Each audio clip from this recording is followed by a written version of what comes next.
एक लंबे समय पहले एक गांव में अभिनय और अरविंद नामक दो दोस्त रहते थे।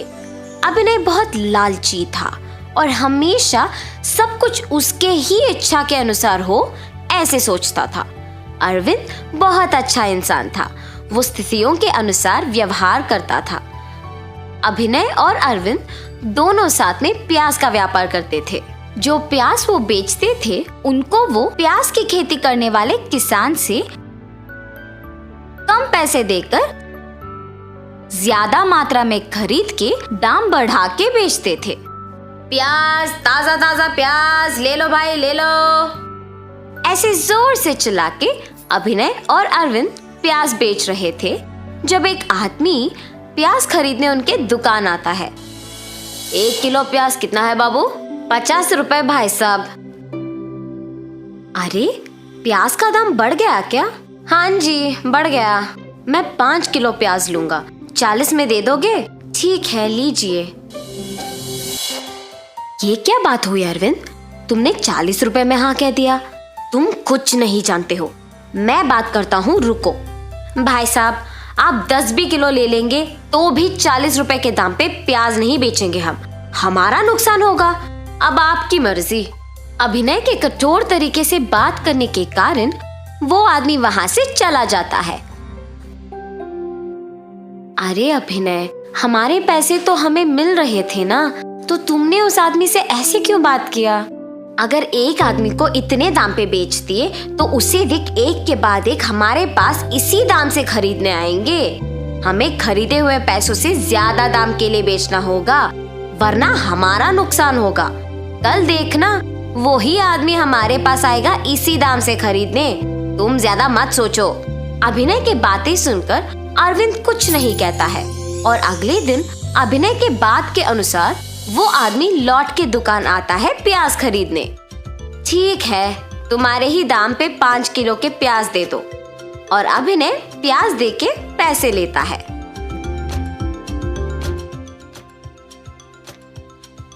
देखा तुमने अरविंद, अगर कल हमने 40 के दाम पे बेचा होता तो 50 रुपयों का नुकसान होता। अभिनय, हमेशा ऐसे जिद्दी होना अच्छा नहीं है। हमें परिस्थितियों के अनुसार चलना होगा, वरना बहुत कठिनाइयों का सामना करना पड़ेगा।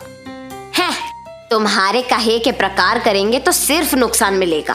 अरविंद अपने दोस्त के खिलाफ ना जाने के इरादे से उसे कुछ नहीं कह पाता है। दुकान में प्याज कम होने के कारण अगले दिन दोनों प्याज खरीदने जाते हैं। अरविंद, इस बार हमने प्याज को ज्यादा दाम पे खरीदा है, इसलिए हमें इनको ज्यादा दाम पे बेचना होगा। ठीक है अभिनय। ऐसे प्याज को ध्यान से बेचने लगते हैं। प्याज को खरीदने के एक दिन बाद उनका दाम बहुत गिर जाता है और ये बात अरविंद को हर रोज की तरह अखबार पढ़ने के कारण अभिनय से पहले पता चलता है। मुझे ये बात तुरंत अभिनय को बताना चाहिए, वरना वो सबको दाम बढ़ा के बताएगा और प्याज नहीं बिकेंगे। और ऐसे अभिनय को बताने जाता है। अभिनय, अभिनय, क्या हुआ अरविंद? क्यों इतना जोर से चिल्ला रहे हो? प्याज का दाम बहुत घट गया। अब तुम दुकान पे आए हुए लोगों को ज्यादा दाम बोल के वापस मत भेजो, बाद में हम ही लोगों को पछताना होगा। क्या तुमने इसीलिए इतने जोर से चिल्लाया? इसमें कौन सी बड़ी बात है, कुछ दिनों में दाम वापस बढ़ जाएगा। इतना ही नहीं, हमें सबसे पहले किसानों के पास जाके सारे प्याज खरीद लेना होगा, ताकि गांव में किसी और के पास बेचने के लिए प्याज ही ना हो। दाम बढ़ने तक हम प्याज को छुपा लेंगे। मगर अभिनय, अगर हम तब तक इंतजार करेंगे तो प्याज खराब हो जाएगा ना, उसके बाद हम ही पछताएंगे और अब जितना पैसे भी नहीं मिलेंगे। अरविंद, तुम ऐसे क्यों सोचते हो? मेरे सोच के अनुसार करेंगे तो ज्यादा पैसे मिलेंगे। इस बार के लिए मेरी बात सुनो बस। ठीक है अभिनय, तुम्हारी मर्जी। और अरविंद अपने दोस्त के मनाने पर प्याज ना बेच के ऐसे ही रखता है और इंतजार करता है कि कब दाम बढ़ेंगे। ऐसे बहुत दिनों के बाद अभिनय को पता चलता है कि प्याज के दाम बढ़ गए हैं और दोनों प्याज बेचने निकलते हैं। दुकान को जाके निधानी से प्याज नीचे लाके 1 किलो को 300 रुपए में बेचना शुरू करते हैं। गांव में कहीं और प्याज न मिलने पर दाम का बढ़ना लोगों को आश्चर्यचकित कर देता है।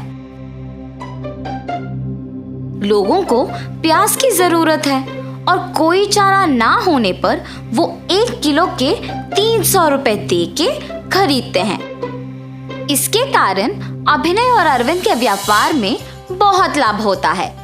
इससे अभिनय का लालच अधिक हो जाता है। वो अरविंद की बात बिल्कुल नहीं सुनता है और इस अभ्यास को नियमित करता है। लाभ के लालच में अभिनय अरविंद के बातों को नजरअंदाज करके गांव के सारे प्याज को खरीद के दाम के बढ़ने का इंतजार करके तब तक प्याज को छुपा के उन्हें बहुत महंगे दाम पे बेचना आदत बना लिया था। ऐसी समय में एक बार प्याज के दाम बढ़ने का इंतजार दिनों से महीनों में बदलना शुरू हो जाता है। प्याज को निधानी पे रखे बहुत दिन हो जाते हैं। अरविंद को दुकान में से बदबू आती है। जब वो जाके निधानी जांचता है तो देखता है कि सारे प्याज सड़ जाते हैं। अरविंद तुरंत अभिनय को बुला के उसे सड़ी हुई प्याज दिखाता है। नुकसान पाकर अभिनय को उसकी गलती का एहसास होता है। उसकी लालच और स्वार्थ के कारण नुकसान होना और अरविंद की बात ना मानना उसे बहुत दुख करता है। अरविंद, ये सब मेरे लालच के कारण ही हुआ है, मुझे माफ करो। हमेशा तुम्हारी ही इच्छा के अनुसार सब कुछ होना चाहिए, ऐसा व्यक्तित्व अच्छा नहीं है। कम से कम अब समझो कि परिस्थितियों के अनुसार चलना ही अच्छा है।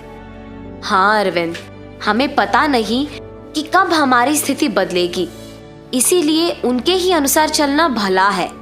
अगर तुम्हारी बात सुनी होती तो आज हमारा नुकसान नहीं होता।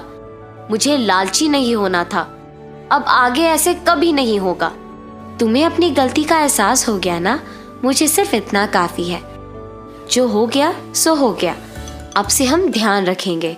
ठीक है अरविंद। और तब से दोनों बिना कोई लालच के ध्यान से अपना व्यापार चलाते हैं और खुश रहते हैं।